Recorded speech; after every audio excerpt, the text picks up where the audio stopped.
Hola, soy Giuseppe Marconi. Bienvenidos a Contando Historias y Reflexiones.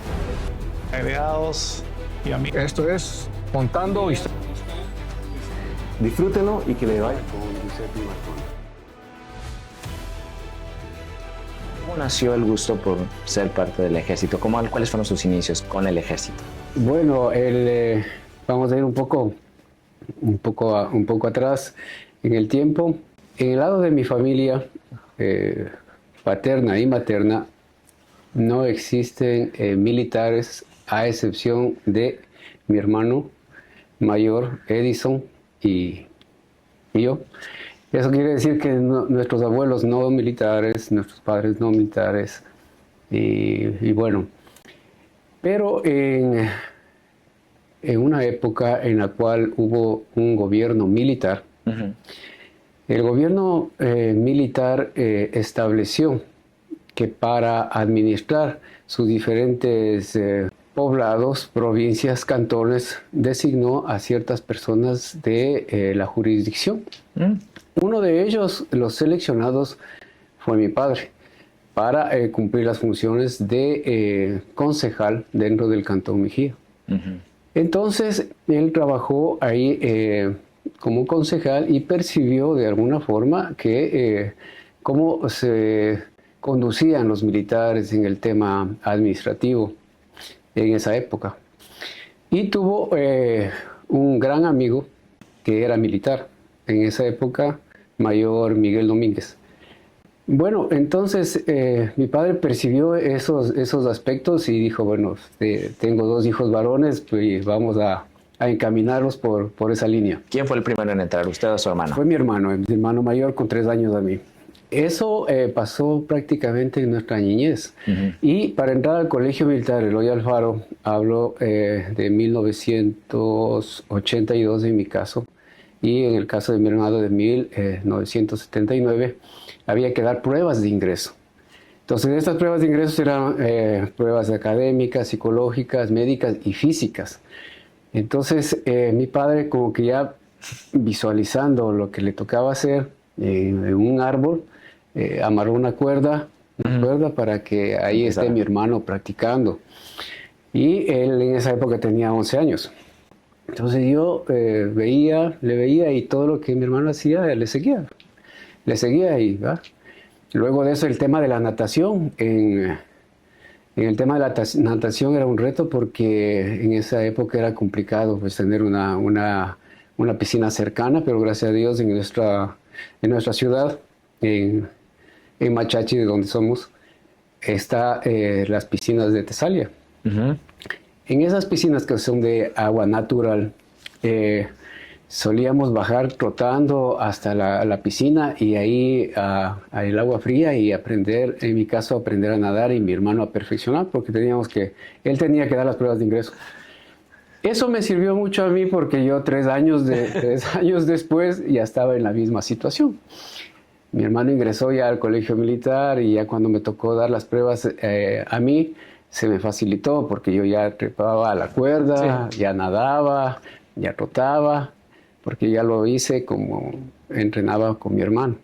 Ese fue el inicio. Cuando su papá le dijo, se van a meter al ejército, ¿cuál fue su primera impresión?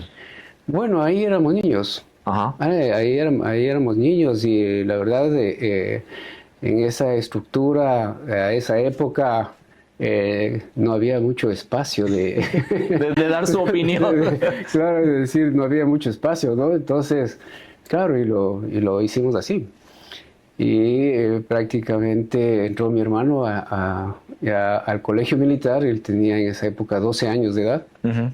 Y posteriormente entré yo también ya con 3 años después. Sí, es decir, en ese cambio de la niñez a la juventud ya vestíamos un uniforme. ¿Cómo fue su inicio? O sea, de hacer las prácticas en el árbol, bajar corriendo, nadar a la alberca, a hacer el examen. ¿Cómo se sintió ese día cuando fue a hacer sus pruebas para ser admitido en el colegio? Oh, tranquilo. Tranquilo, porque pues ya tenía las prácticas. Tranquilo.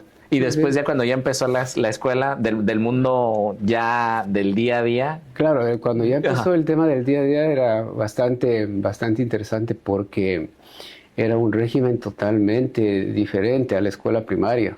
Entonces aquí el cadete de primer curso, le debe respeto, le debe saludo, le debe obediencia al cadete de segundo curso. Y el de segundo curso es igual un muchacho, es un jovencito que apenas le supera con 1 año de edad, pero ya había que ir cumpliendo esas normas y era un tema nuevo, pero el arte de la milicia se encarga rápido de encuadrar esos detalles, de encuadrar de esas cosas.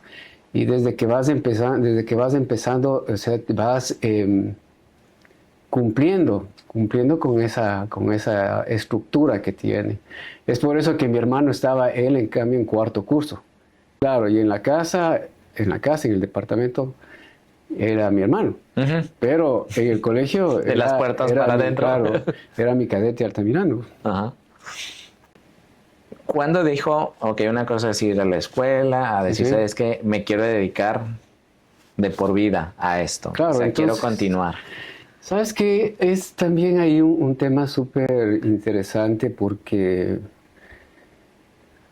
va pasando el tiempo y de la juventud y vas conversando con tus amigos y ¿qué vas a hacer? Me voy al ejército. ¿Y tú qué vas a hacer? Me voy a la Fuerza Aérea. Tú a la Fuerza Naval. Y tú no, yo me voy a las leyes, voy a ser abogado. Y tú a las empresas. Y tú, yo no, yo me voy a la construcción. Entonces uno dice, bueno, ¿y yo qué voy a hacer? ¿Cuál es mi espacio? O sea, yo qué voy a hacer. Me sentía muy cómodo en el tema del colegio militar porque bueno, gracias a Dios, de alguna forma tenía como que una cierta habilidad a los temas físicos, a la gimnasia, y eso me daba cierta tranquilidad ahí. No era buen estudiante, voy a ser honesto, yo no era buen estudiante, no era de los mejores, tampoco era malo, era normal. Pero iba ahí. Entonces llegó el momento ya pues 6º curso y dije, bueno, me voy a irme por el lado del agropecuario. ¿Sí? Entonces, bueno, pues ahí entra mi padre. Y digo, bueno, papá, yo pienso que me voy a ir para el tema ya de la universidad, por el tema de la agropecuaria y todo eso. Y me dijo, bueno, está muy bien, dice, yo te voy a apoyar si es que vas al ejército. Entonces dije, perfecto, estaba claro el mensaje, ¿no? Mucho de negociación, ¿no? Claro, estaba claro el mensaje. Pero claro, ahí los exámenes estos de los test vocacionales y todo siempre me salían, ¿no? O la agropecuaria o el ejército, o sea, no tenía yo mucho como que... Margen de negociación. Margen de negociación y yo recalco esto porque es el padre, o sea, es la visión, puede ser, ¿no? Y la responsabilidad, Claro. ¿no? O sea, y como porque... que también que te conoce, te percibe y de alguna forma dice, no. Entonces me dijo, bueno, yo te voy a apoyar, hijo, muy bien, está bien, pero al ejército. Y dije, bueno, vamos. ¿Cuál fue la primera misión? O sea, antes de venir a Canadá, ¿qué otro país estuvo? Bueno, gracias al ejército igual, a las Fuerzas Armadas de nuestro país, del Ecuador. Estuve antes en Argentina, en Buenos Aires, cuando era teniente coronel. Viví allá 6 meses.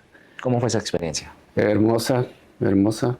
Y eso fue de teniente coronel, y cuando fui capitán viví en Buenos Aires 4 meses también. Argentina, sí. ¿Qué fue lo que más te remarcó en esa primer salida, pero representando a las Fuerzas Armadas del Ecuador? Porque es diferente a cuando dices, voy de vacaciones a tal país, Claro. Voy, pero sé estudiar, sé trabajar, sé hacer pruebas, capacitación, pero voy representando a un organismo.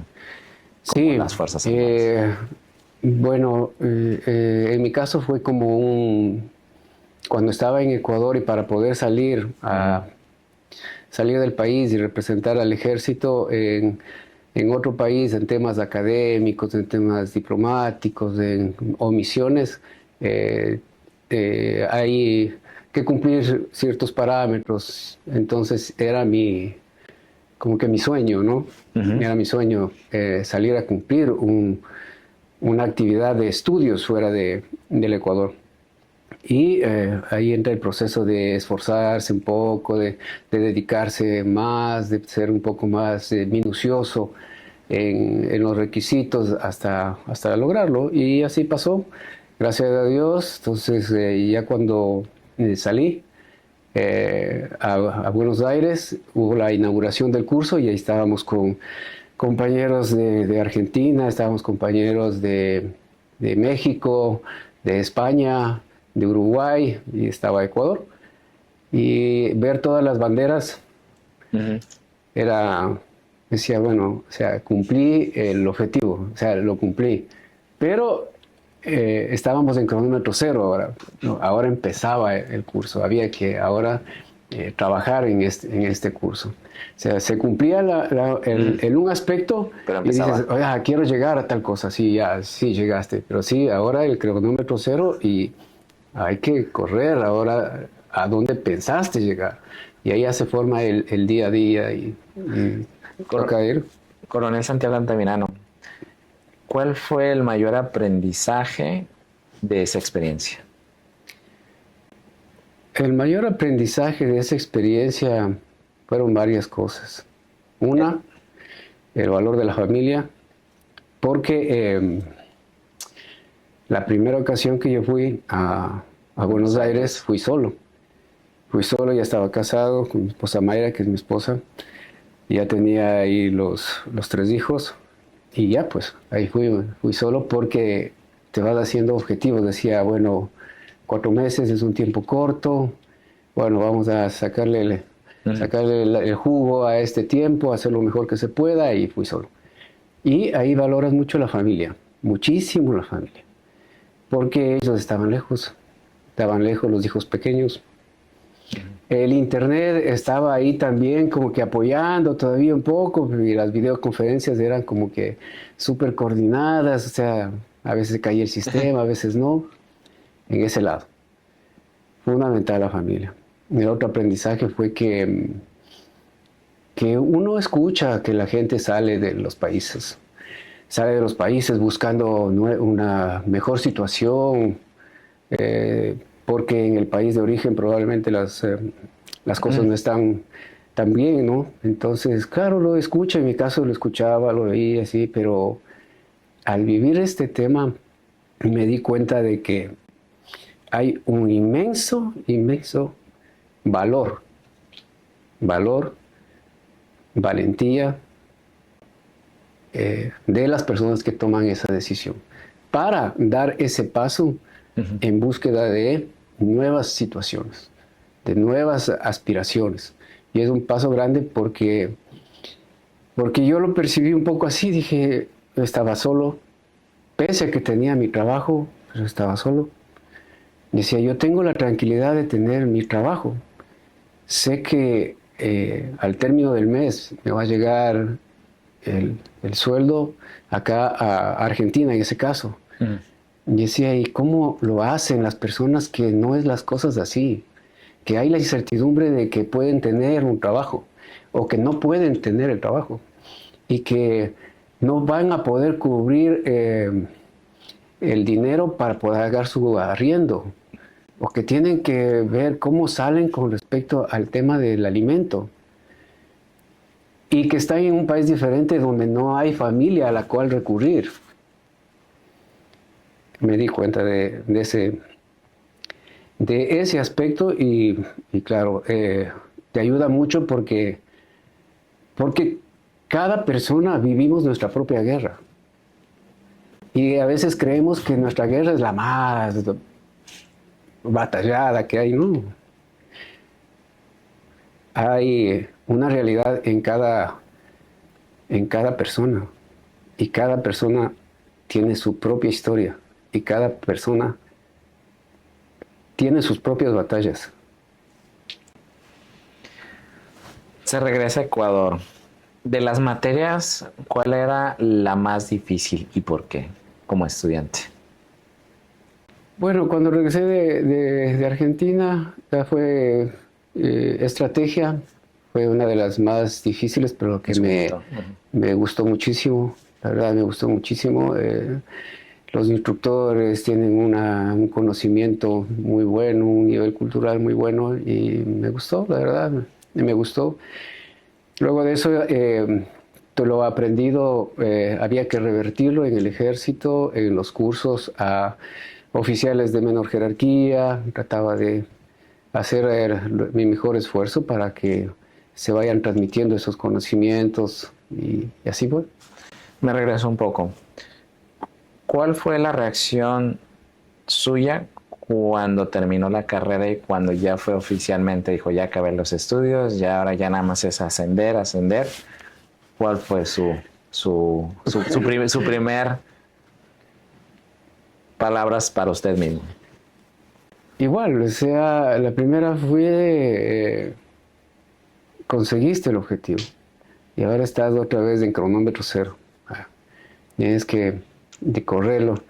Dije, bueno, y lo primero fue ahí, soy un profesional y tengo que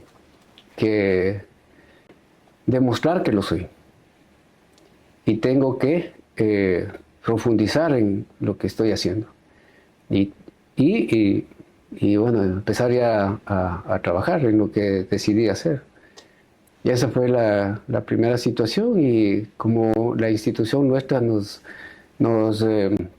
encamina a la obediencia, entonces ya pues te dan el destino y dice, listo, este es su destino y tome sus cosas, muy bien, y nos fuimos a donde haya que servirle al país. El momento más difícil que se pueda compartir y que haya salido avante, ¿cuál ha sido y por qué? Bueno, hay momentos complicados, hay momentos complicados, pero quiero resaltar un poco que el militar forma una familia que es su esposa y sus hijos. Pero paralelamente en el trabajo se forma mucha camaradería y se forma una familia militar con tus compañeros menos antiguos, subordinados o con los más antiguos. Y a los que son de menor jerarquía que uno, tienes la obligación de buscar conducirles de la mejor manera en función de tu ejemplo. Y me pasó un asunto que me hizo reflexionar mucho, la verdad. Estábamos en el oriente ecuatoriano en 1998, en un destacamento, el último destacamento que tenía establecido los límites con nuestro vecino país, hermano país del Perú en esa época, y luego del hito nuestro, que era el último limitado, ya venía una zona que no estaba definida, o que es de Ecuador, o es Perú y todo eso. Entonces yo tenía a cargo ahí a 15 soldados, era teniente. Y todos muy bien, cuando de pronto dos como que un poquito no tanto, salíamos a hacer recorridos de la selva, patrullajes y todo. Bueno, bien. Teníamos el alimento establecido para 15 días. Luego de 15 días llegaba el helicóptero, nos abastecía de alimentos y se iba el helicóptero y nos quedábamos los 15 nuevamente ahí. Llegaba la comida como que medida. O sea, son 15 personas y estas porciones durante 15 días y esto les alcanza. Entonces, una ocasión, ya justo a los dos les había dado como que más hambre. Ansiedad. Más hambre y por ahí ya deciden hacerse su pollo frito también y tal. Ajá. Bueno, y cuando nos terminó faltando la comida, pues ahí, bueno, ¿y qué pasó? Y dice, no, fueron esos dos. Bueno, yo era teniente, era joven, no, pues, dije, bueno, ustedes al patrullaje más lejano que haya durante 2 días y ya, pues, les mandé durante 2 días y había que recuperarlos y no los recuperé, dijeron que se queden un día más. Y bueno, luego se queden otro día más y los recuperé luego y ya, claro que ellos vinieron como que más delgados y cosas así, me acababa. Pero bueno, dije que espero que hayan aprendido esa lección. Entre mí lo dije así. Luego salimos ahí mismo a otro patrullaje mucho más lejano y nos fuimos con ellos. Y eran parte de nuestra patrulla, y la patrulla es un equipo de soldados de aproximadamente unas 10 personas. Y en la selva tú puedes caminar hasta las 5 de la tarde, porque se oculta el sol y la sombra que producen estos árboles gigantes se oscurece pronto. Y ya a 6 de la tarde está todo oscuro y ya debes parar y establecer tu base ahí. Salimos de patrullaje, los 10, nos fuimos. Establecimos nuestra área de bivac, descansamos lejos con nuestras ahí hamacas y todo bien. Seguimos avanzando y decíamos, bueno, aceleremos el paso para poder regresar y estar en nuestra base antes de las 6. Y yo iba primero y atrás iba el resto. Entonces en la selva solo caminas uno detrás de otro, por lo que es complicado. Entonces a lo que iba caminando, al pasar un árbol, sentí un calambre acá atrás, ¡tac! Un poquito así de músculo. ¡Pum! Y dije, bueno, eso hizo que baje un poco el paso, disminuya un poco. Y seguí avanzando. Pero como ya percibí que disminuí la velocidad por el calambre, entonces les dije, páseme, siga, páseme otro, siga, y iban ellos avanzando. Porque todos sabíamos que iba a oscurecer, y totalmente, hasta que finalmente ya habían pasado todos. Y como lo habíamos pensado, me pasaron todos y avanzaban ellos sanos, avanzaban, y yo simplemente veía por ahí como que las huellas, por donde fueron, y seguía las huellas, iba, hasta que se oscureció totalmente. Totalmente. Bajó y ¡fum! Y yo no estaba en el campamento, estaba solo, que no podía estar solo en la selva, pero estaba así, solo. Me faltaba mucho para el campamento y dije, ¿qué hago? ¿A dónde voy?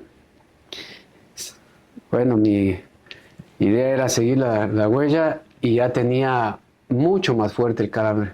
Estaba mucho más fuerte el calambre. Y avanzaba, descansaba un rato, cuando empecé a escuchar ruidos. Es que estábamos en una época de riesgo con nuestro vecino país, hermano país, Perú.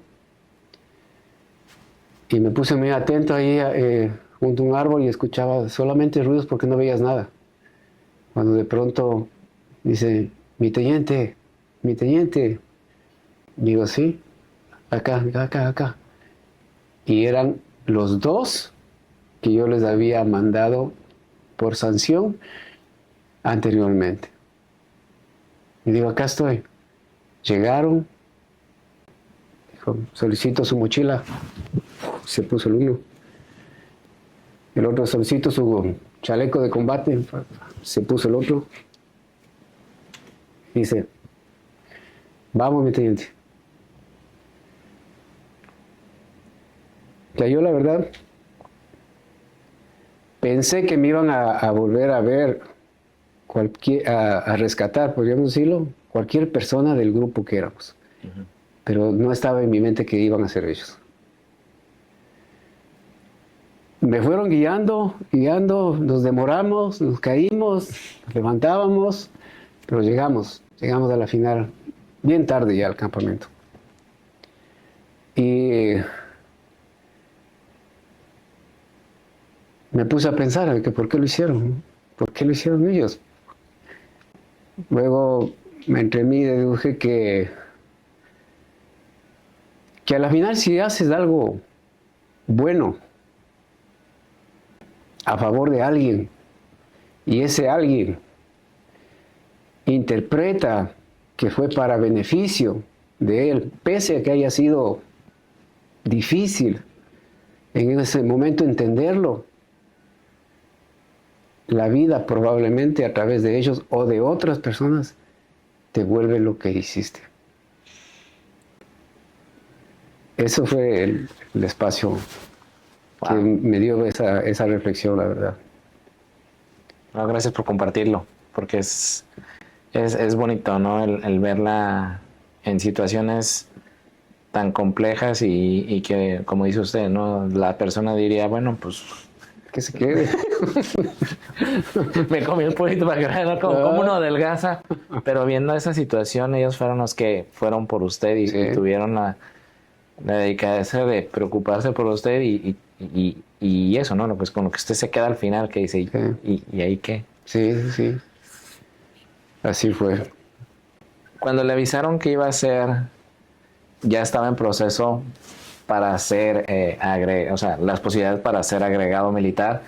Y bueno, hablo paréntesis, hago publicidad. Tuvimos la primera temporada al coronel Luis Fernando Pillajo, aquí en la Embajada de Ecuador. Estamos muy contentos, entonces vamos a poner el link aquí arriba para quien la quiera ver y siga viendo estas entrevistas con todos los agregados. Coronel Santiago, ¿cómo fue su experiencia? ¿Cómo fue el que, bueno, ya es tiempo de aplicar para una agregaduría? Porque en su generación, ¿cuántos salieron? Bueno, nosotros salimos 14.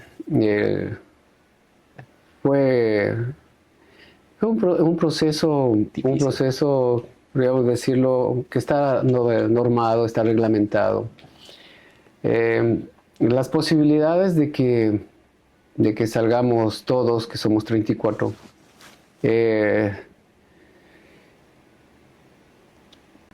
podrían existir si es que existirían el mínimo número de lugares. Porque, como le decía hace un momento, uno forma esa familia militar. Y quienes fuimos calificados, en el caso, son mis hermanos militares. Yeah. Y en el caso de quienes no fueron calificados, porque solo había 14 cupos, también son mis hermanos militares. Sí. Y son excelentes. Son excelentes. O sea, excelentes militares. Con una vocación de servicio a la ciudadanía grande, fuerte. Y ahí hay un sentimiento medio agridulce. ¿Por qué? Porque por un lado estás tú, pero por otro lado están tus compañeros que no fueron calificados. Pero a lo que voy es que ellos igual, o sea, como soldados, seguían ahí adelante y vamos ahora a la función que les toque hacer, y los calificados vamos a la función que nos toca hacer, y ya listo. O sea, esa resiliencia, podríamos decirlo, que existe, es únicamente cuando te gusta lo que haces. Y haciendo lo que gusta lo que hace, no es lo mismo, no sé, irse a otro estado o a otra ciudad. Pero decirle a su familia, oigan, nos vamos a Canadá, ¿cuál fue la reacción de su familia? Digo, porque estamos hablando de una distancia. Bueno, vamos a un mundo, a otra ciudad, un país que se habla el inglés, donde el clima es completamente frío, hay nieve, a una nueva dinámica. ¿Cómo fue esa situación, ese mensaje, esa noticia para la familia? Claro, nos comunicaron este tema, las designaciones. Ajá. Y fue el Comando General del Ejército. Tenga su sobre y usted va abriendo, y por eso se está sentado, porque a lo que ve del destino para mí no fue ya. Entonces bajábamos ya que de allá en un vehículo con un gran amigo mío, el coronel Juan Carlos Flores. Él está en Estados Unidos. Ajá. Yo manejaba y él estaba al lado mío, y dice, bueno, pues avisémosles. Y veníamos conversando, ¿no? Y dice, bueno, empieza por el WhatsApp, dice, pero hagámosles pistas, ya, dice. Y empieza, no, que adivinen, ya. Dice, puede ser sí o puede ser no. Ajá. Y claro, cada familia tiene su grupo de WhatsApp familiar y empiezan a interactuar. Y dice, sí. Entonces digo, en mi caso, digo, bueno, nos vamos. Las banderas, los colores son rojo y blanco, ¿no? Entonces dicen, al Perú, dice, puede ser, ¿no? Dice, a Canadá. Dice, nos vamos, digo, al norte, a Canadá. Y no, felices todos, contentos, gracias a Dios, sí, contentos. Y bueno, ¿es su primera vez que viene a Canadá? Esta es la segunda vez. La segunda vez. Sí, la primera vez fue de capitán, pero fue a Quebec City, apenas en tres días, en el mes de abril del 2001. Yo era parte del equipo de seguridad del presidente de la República, en esa época, el doctor Gustavo Noboa Bejarano, que hubo una cumbre, la tercera cumbre de presidentes de América, en que ahí fue mi primera experiencia en Canadá. Y bueno, y esa fue por pocos días. Ahora, a ser ya el representante, el agregado militar de Ecuador en Canadá, ¿cuál fue su impresión? ¿Cuál fue? Ok, ya llegué a Canadá, me imagino con muchos expedientes por revisar. Soy el que representa las Fuerzas Armadas ecuatorianas en Canadá y el puente entre Canadá y Ecuador. ¿Cómo fue esa experiencia? Bueno, de hecho es una experiencia, la estamos viviendo, es una experiencia maravillosa, la verdad, un país maravilloso, de gente súper cordial, súper atenta, de un valor histórico importante, muy importante, y uno también, igual, cronómetro cero, y hay que ponerse metas, hay que ponerse objetivos, y sobre esos objetivos, esas metas, hemos recibido el apoyo de acá de las Fuerzas Armadas de Canadá para irlas construyendo. Vamos construyendo de a poco, y ahí vamos avanzando en este tema. Es decir, esa experiencia todavía está elaborándose, está en trabajo, y yo creo que con la ayuda de Dios vamos a salir muy bien. Eso en la parte profesional, en la parte familiar. En la parte personal, ¿cómo lo ha vivido el ser exactamente? Sí, sabes que te digo, gracias a Dios, muy bien, porque se percibe esa química natural que existe entre los latinos.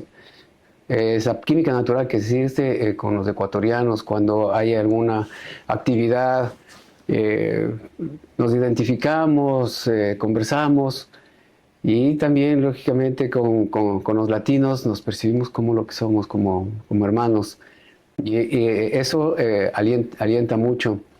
Y lógicamente con respecto a lo que es la familia, o sea, buscando que esta experiencia también sea maravillosa para todos.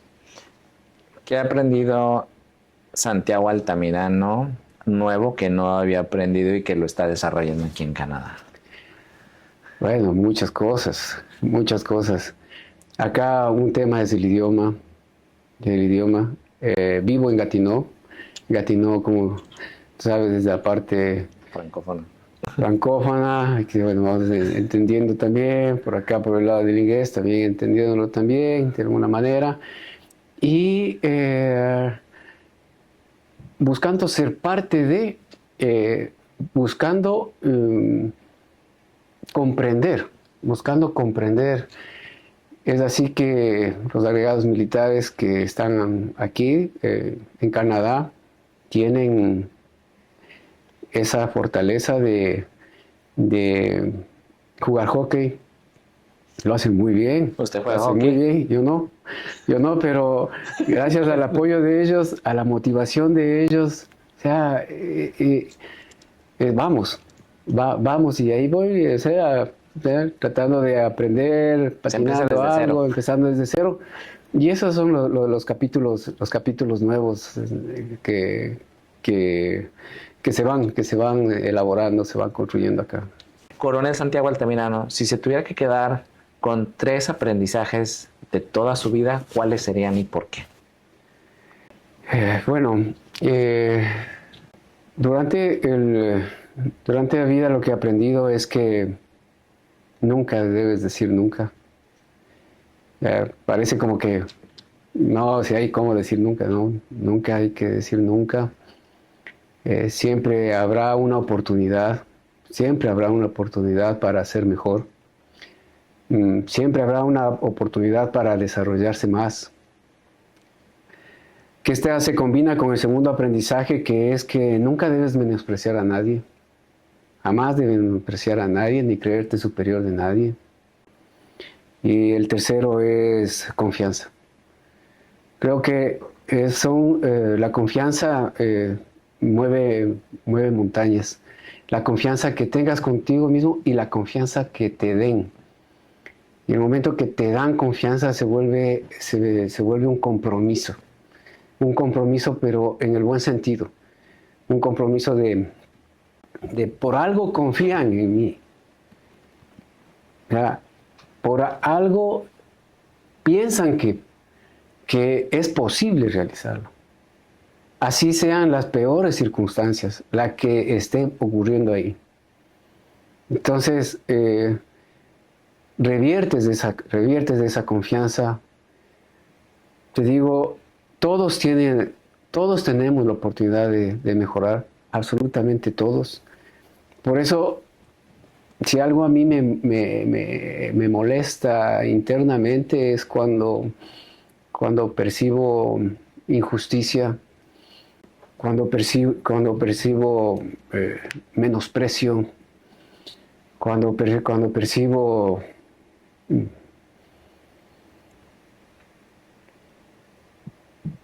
situaciones de hacer de menos a alguien. Eso es lo que digo, ante eso se forma en cambio una fuerza de demostrar que puedes, de demostrar que eres capaz, de demostrar que pese a las adversidades que haya, pese a las peores circunstancias que existan, pese a los peores pronósticos que existan, siempre habrá un espacio de fe, de esperanza, de que se puede hacer algo. Y que eso es lo que termina moviendo a las ideas, a las ganas de hacer algo y a poder salir adelante de cualquier situación que sea. Bueno, otro punto. La salud mental. Digo, todo el mundo hablamos de la salud mental, la importancia de la salud mental para poder hacer las cosas, para poder trabajar. Dentro de la función que usted realiza, porque es demasiado estrés, porque usted representa la Fuerza Armada, Fuerza Aérea y Fuerza Naval, conectando, haciendo el puente entre Ecuador y Canadá dentro del sector. ¿Cómo lleva eso? ¿Cómo lleva el estrés? Digo, porque debe ser un estrés, hijo de... muy fuerte. Sabes que, a lo largo de la vida militar y de las profesiones y de todo, como que te vas entrenando para la presión, te vas entrenando para los retos y lo vas manejando ya de a poco, hasta que como que ya empiezas a convivir un poco con los temas, particularmente desde el asunto del deporte. El asunto del deporte, me gusta hacer deporte, no soy bueno para ningún deporte en específico, pero me gusta y percibo que me ayuda también, me ayuda. ¿Qué deporte practica? Bueno, en las mañanas salgo a correr, como decía, vivo en Gatineau, hay una hermosa ruta al filo del río y salgo, hago mi trote ahí, me encanta ver cómo súper temprano la gente sale también de diversas edades al ciclismo, al trote, o también a hacer actividades ahí náuticas, van con sus remos. Ya me ayuda mucho, la verdad. Y eso por ese lado. Por otro lado, busco no ser tan rígido, no ser tan rígido ya en las actividades que nos toca cumplir, en el aspecto de que cualquier problema de pronto por ahí sí te puede sacar una sonrisa al final. Sí, y llevarlo mejor. Sí, sí. ¿Cuál ha sido el mejor consejo que le han dado en su vida? Varios. Nada más uno. Varios. El que más sea memorable. El que mi padre siempre me ha dicho. Él decía ahí siempre, cuida tu trabajo. Y me ha acompañado siempre. El peor consejo que le han dado, lo haya o no lo haya hecho, ha sido Wow. que le hayan dado o usted haya dado. Sabes que no, la verdad no tengo en mente un peor consejo, la verdad no. Todo el mundo dice No, pero deje verlo, pero que lo haya hecho o no lo haya hecho, ¿eh? O sea, puede ser. que venga. Puede ser. El peor consejo que me han dicho es, bueno, es como una frase entre comillas, ¿no? Dice, no le metas mucho al tema. Uh-huh.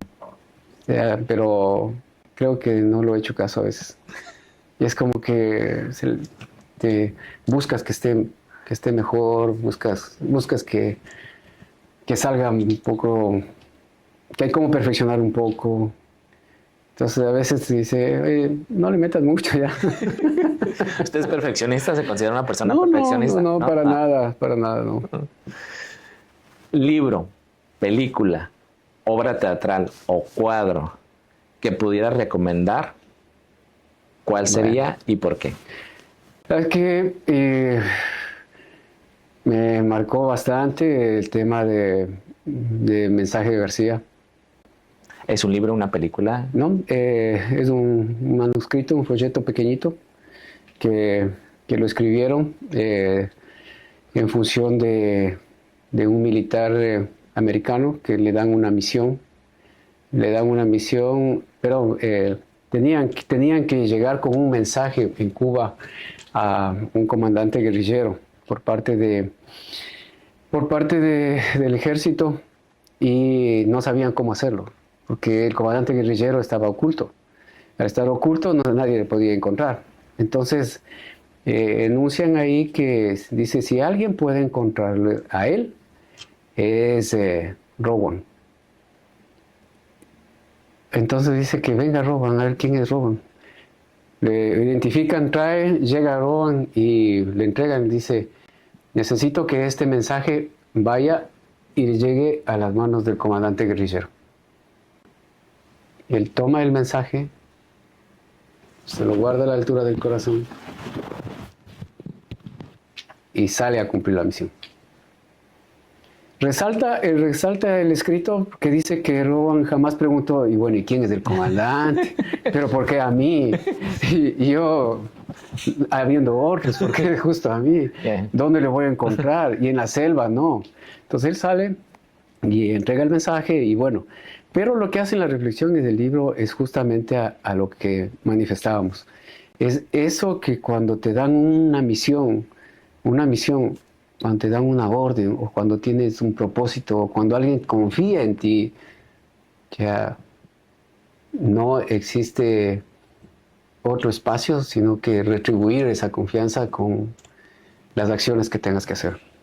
Bueno, pues para la persona que quiera leerlo, nos Sí, deja sí. ¿Cómo se llama otra vez? Mensaje a García. Mensaje a García. Si pudiera hablar con Santiago Altamirano, de usted, con Santiago Altamirano, de los 9 años, ¿qué le diría? Bueno, el de los 9 años le diría, estás bien, sigue ahí, estás un poquito gordito, mete ñeque, te van a sacar el aire en el colegio militar. Así que actívate más. A Santiago Altamirano de los 9. Pero a Santiago Altamirano de los 13, 14, 15, más, 16, ya le diría a él, esfuérzate más. Sí, esfuérzate más. En el tema académico, principalmente ahí, esfuérzate más. ¿Cómo te gustaría que te recordaran? Es que la verdad sí creo que como alguien que ayudó. alguien que ayudó, que alguien que contribuyó, así sea con un granito de arena, como se dice, pero que contribuyó a estar mejor, que alguien que ayudó a que haya menos dolor, alguien que ayudó a que no haya tanta injusticia. Probablemente no voy a lograrlo en la magnitud que debería ser, porque el ser humano es particular en eso, pero si algo puedo hacer en ese sentido, si me llegan a recordar así, estaría bien. Bueno, como este podcast se llama Contando Historias y Reflexiones, ¿con qué reflexión nos quedamos después de esta charla? ¿A qué reflexión llega? Yo llego a una reflexión de que muchas veces atendemos aspectos externos que nos pueden ayudar mucho, indudablemente. Pero quizás la parte más grande está el momento que te empiezas a autoanalizar. Y en esta conversación me pasó lo que estamos diciendo. Tratar de autoanalizarse. Y cuando de pronto vas a darte cuenta que no estabas del todo bien como persona, no estabas del todo bien, que podías haber hecho algo mejor. Pero como esto es pasado, ya no se lo puede hacer nada. Pero entonces que esa reflexión te sirva para ahora. Para ahora que estás vivo, estás aquí, que estás en 2025, que te sirva para ahora. De tal forma que cuando estés, si Dios te da más vida, digas, creo que el 2025 estuvo bien.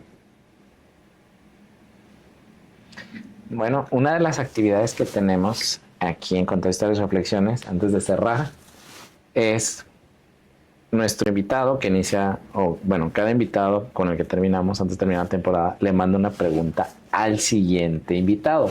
¿Ya? No sabemos quién es. Ajá. ¿Qué pregunta te gustaría que le hiciéramos al próximo invitado? ¿Qué te gustaría saber? No sabemos qué país es, no sabemos nada. Ah, perfecto, ya. Es una pregunta en general, pero que te gustaría que cuando veamos a nuestro próximo invitado le digamos, ¿sabes qué? El primer invitado mandó esta pregunta. Contéstala. Y así se va la cadena. Sí, muy bien. ¿Qué le gustaría saber? Bueno, para el próximo invitado, voy a hacer una pregunta. Es,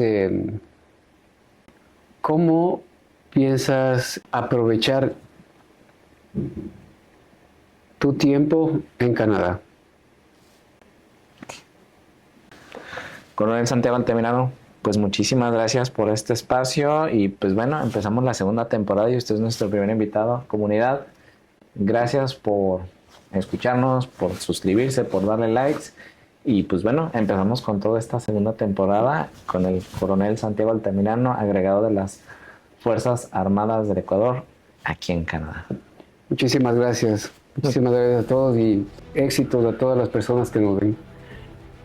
Muchas gracias. Muchas gracias.